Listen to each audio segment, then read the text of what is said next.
Artificial ഇന്റലിജൻസിന്റെ സഹായത്തോടെ പ്രധാനമന്ത്രിയെയും കേന്ദ്ര ധനമന്ത്രിയെയും ഉപയോഗിച്ച് തട്ടിപ്പ്. ഇരുവരും ട്രേഡിംഗ് പ്ലാറ്റ്ഫോമിനെ പിന്തുണയ്ക്കുന്ന വീഡിയോയാണ് വ്യാപകമായി പ്രചരിക്കുന്നത്. AI വീഡിയോ എന്ന് തെളിഞ്ഞിട്ടും ഇനിയും വീഡിയോ പ്രചരിക്കുന്നത് തടയാൻ കേന്ദ്ര സർക്കാരിന് സാധിച്ചിട്ടില്ല. For everyone watching us right now, this moment will change your financial reality. I confidently declare that the people of India no longer need to work tirelessly or worry about their family's future.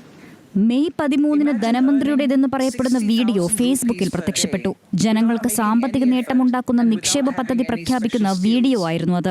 2 minute 38 second ദൈർഘ്യമുള്ള വീഡിയോയിൽ പ്രത്യേക കഴിവുകളോ അധ്വാനമോ ഇല്ലാതെ എളുപ്പത്തിൽ പണമുണ്ടാക്കുന്ന പദ്ധതിയാണ് നിർമ്മല സീതാരാമൻ അവതരിപ്പിക്കുന്നത്. പ്രതിദിനം ഇങ്ങനെ 60,000 രൂപ വരെ ഉണ്ടാക്കാൻ കഴിയുമെന്ന് വീഡിയോയിൽ പറയുന്നു. 21,000 രൂപ മുതൽ നിക്ഷേപിച്ച് രജിസ്റ്റർ ചെയ്തതിനു ശേഷം തുടങ്ങാം. ആദ്യ മാസം 15 ലക്ഷം രൂപ വരെ ഇങ്ങനെ സമ്പാദിക്കാം. Imagine earning 60,000 rupees per day without making any effort and without having any special skills. ഇതിനു മുൻപും ഇത്തരത്തിൽ ധനമന്ത്രിയുടെ പേരിൽ വലിയ രീതിയിലുള്ള സാമ്പത്തിക തട്ടിപ്പ് നടത്തിയിരുന്നു.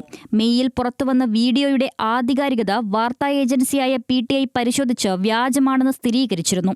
എന്നാൽ ഇപ്പോഴും ഇത് പ്രചരിക്കുകയാണ്. ഇതിനോടൊപ്പം തന്നെ പ്രധാനമന്ത്രിയുടെ പേരിലും വ്യാജ വീഡിയോ ഇറങ്ങിയിട്ടുണ്ട്. ധനമന്ത്രിയുടെ നിക്ഷേപ പദ്ധതിയുടെ നേട്ടങ്ങൾ എണ്ണി പറയുന്ന വീഡിയോ ആണ് അത്. ചെറിയ തുക നിക്ഷേപിച്ച് വലിയ ലാഭങ്ങൾ ഉണ്ടാക്കാമെന്ന് മോദി പറയുന്നു.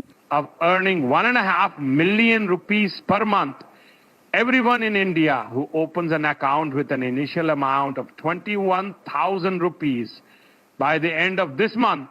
2 വീഡിയോകളും സമൂഹ മാധ്യമങ്ങളിൽ വൈറലാണ്. നിരവധി പേർ പ്രധാനമന്ത്രിയെ പ്രകീർത്തിച്ച് കമന്റുകളും ഇടുന്നുണ്ട്. എന്നാൽ വൈറൽ വീഡിയോ വാർത്താ ഏജൻസിയായ PTI പരിശോധിച്ചപ്പോൾ വ്യാജമാണെന്ന് കണ്ടെത്തി. വീഡിയോകൾ AI ടൂൾ ഉപയോഗിച്ച് നിർമ്മിച്ചതാണെന്ന് തെളിഞ്ഞു. എന്നിട്ടും ദൃശ്യങ്ങൾ ഇപ്പോഴും പ്രചരിക്കുകയാണ്. ദൃശ്യങ്ങളിൽ പറയുന്നത് പോലൊരു പ്രഖ്യാപനം പ്രധാനമന്ത്രിയും ധനമന്ത്രിയും നടത്തിയിട്ടില്ല. നിരവധി പേർ ഷെയർ ചെയ്ത വീഡിയോ ഇതിനോടകം ഒട്ടനേകം ആളുകളെ തട്ടിപ്പിനിരയാക്കിയിട്ടുണ്ട്.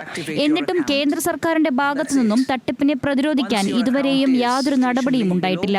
National desk, news Malayalam.